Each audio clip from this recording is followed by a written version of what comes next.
Oi gente, tudo bom? Eu sou a Fabrícia, sou pediatra e mãe da Sofia. Hoje eu quero conversar com vocês sobre um momento que é muito aguardado pelos pais, que é o desfraude do bebê.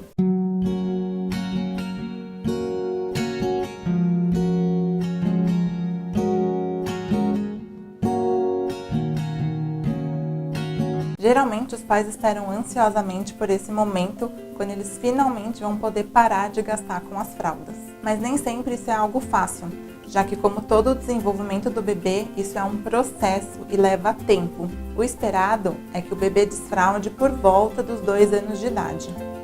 Mas o ideal é que os pais percebam os sinais que o bebê vai dando de que ele está pronto para desfraldar. E assim facilitando o processo e ao mesmo tempo diminuindo a chance da criança ficar traumatizada. E quais são esses sinais que você tem que perceber que o bebê está pronto para desfraldar? Ele começa a demonstrar interesse em usar o vaso sanitário, ele começa a ficar incomodado com a fralda, ele avisa quando fez o cocô, até que progressivamente ele avisa quando está fazendo xixi ou cocô, até que finalmente ele consegue avisar quando ele está com vontade de fazer xixi ou fazer cocô. E aí você começa até a perceber que quando ele avisa, você consegue chegar a tempo no banheiro, tirar a fraldinha e ele finalmente usar o vaso sanitário. E aí sim é um momento legal para você começar a deixar o bebê sem fralda o dia inteiro. Mas quando ele começar a dar esses sinais, você também já pode começar a incentivá-lo, a mostrar como é que usa o vaso sanitário, a levar ele junto com você quando você for usar o banheiro, a mostrar como funciona a descarga, dar tchau pro cocô. Aí então eu percebi que o bebê está pronto para desfraldar. Será que é melhor eu colocar ele no pinico ou no vaso sanitário? Aí, na verdade, é uma escolha pessoal de cada família. Quem geralmente escolhe começar direto pelo vaso sanitário é porque depois não quer ter o trabalho de fazer outra transição, que seria do pinico para o vaso. Então já quer acostumar a criança desse jeito. A única coisa em relação ao uso do vaso sanitário é que tem que colocar um redutor de assento para que a criança consiga encaixar o bumbum certinho e não se sinta insegura num buraco maior em que ela pode cair dentro. E além disso, é fundamental que você coloque um apoio para os pés dela, já que para fazer cocô de uma maneira mais efetiva, que a criança consiga fazer a prensa abdominal, ela precisa ter esse apoio para o pé. Tenta você fazer cocô sem apoiar os pés no chão. É praticamente impossível. E é desse jeito que a maioria das pessoas ensina o bebê a fazer cocô no vaso. E para a família que optar começar pelo pinico, o ideal é que o pinico fique sempre no banheiro e não cada dia em um canto diferente da casa. Tanto para a criança se acostumar que ela tem que evacuar e urinar no banheiro, quanto para ela ter a própria privacidade. Hoje em dia os pinicos estão super modernos. Eles já simulam o formato de um vaso sanitário e dão até descarga. Outro passo fundamental é que o desfraude seja sincronizado na escola e em casa. Não adianta deixar a criança sem fralda em casa e na escola ela ficar com fralda, ou vice-versa. E geralmente as escolas optam por fazer esse processo durante o verão, já que no frio a gente faz mais xixi e além disso, as várias roupinhas que vão sujar com os escapes acabam demorando muito mais tempo para secar.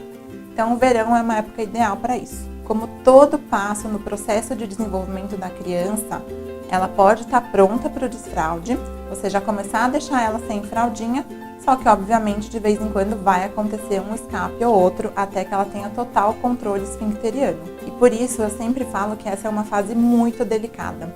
Porque dependendo de como o adulto reage quando a criança tem esses escapes, pode deixar a criança traumatizada. Então, é um processo que demanda muita paciência dos cuidadores, porque eventualmente a criança vai acabar sujando roupa, às vezes várias roupas por dia, porque vai acabar escapando xixi, vai fazer sujeira na casa, toda hora tem que parar e ficar limpando. Só que aí cabe a nós adultos mostrar para essa criança que isso é uma coisa normal, que é esperado, que tá tudo bem, que não tem problema ela não ter acertado, mas que na próxima vez a gente tenta de novo e que ela pode avisar você quando ela tiver com vontade de usar o banheiro. Então a paciência e a gentileza do adulto nesse processo é fundamental para o desempenho da criança. Procure usar sempre palavras de incentivo.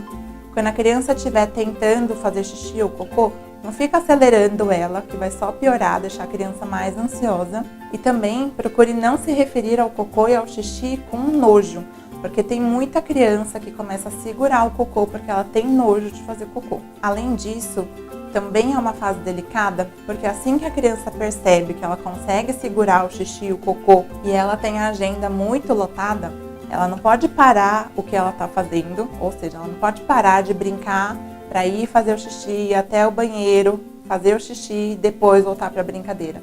Geralmente, quando eles estão brincando ou entretidos com alguma atividade, eles acabam segurando o xixi e o cocô e aí até chegar no banheiro já pode ser tarde demais. E ainda por cima, quando a criança prende o cocô, ele pode ficando cada vez mais ressecado, ficar com o intestino preso. Na hora que a criança vai finalmente evacuar, essas fezes mais endurecidas acabam machucando o ânus, ela sente dor e isso vira uma bola de neve, porque ela vai cada vez mais prender o cocô e fica cada vez mais com o intestino preso. Mais uma vez, como isso é um marco no desenvolvimento neurológico, varia de criança para criança. Cada criança vai conseguir desfraldar no momento certo, numa idade certa para ele mesmo. Por isso que não dá para ficar comparando um filho com o outro. Tem criança que consegue desfraldar com 1 ano e meio completamente e tem bebê que só vai desfraldar por volta dos 3 anos e as duas crianças são absolutamente normais. Além de enviar uma mensagem para o cérebro de que a criança está com vontade de fazer xixi, ainda precisa mandar uma outra mensagem de que ela precisa acordar para ir no banheiro. Então, geralmente, o desfraude noturno é um pouquinho mais trabalhoso e é normal que a criança tenha escapes até os 5 anos de idade. A partir dessa idade, se a criança continuar tendo escapes muito frequentes, é ideal que ela seja avaliada pelo pediatra. Você vai perceber que a criança está pronta para o desfraude noturno quando na maioria das manhãs ela acordar com a fralda seca, ou então quando a criança sente vontade de fazer xixi no meio da noite e ela mesma acorda, levanta e vai no banheiro. Tem criança que já consegue fazer o desfraude noturno junto com o desfraude diurno, mas o que eu vejo é que a maioria primeiro faz o diurno, consegue ficar bem firme nesse processo e só depois de um tempo vai desfraldar o noturno. Algumas vezes podem acontecer situações que você precisa dar um passo para trás, e isso não é problema nenhum. Por exemplo, a criança que já estava desfraldada durante o dia, nasce um irmãozinho e aí ela regride e volta a fazer xixi na calça. Isso é super comum e não tem problema nenhum em você voltar a colocar a fralda na criança e iniciar o processo tudo de novo. O importante é sempre respeitar a criança. Se você gostou desse vídeo, dê um like, compartilhem com as pessoas essas informações, se inscrevam no canal, ativem o sininho para receber as notificações e me sigam nas redes sociais. Um beijo e até a próxima!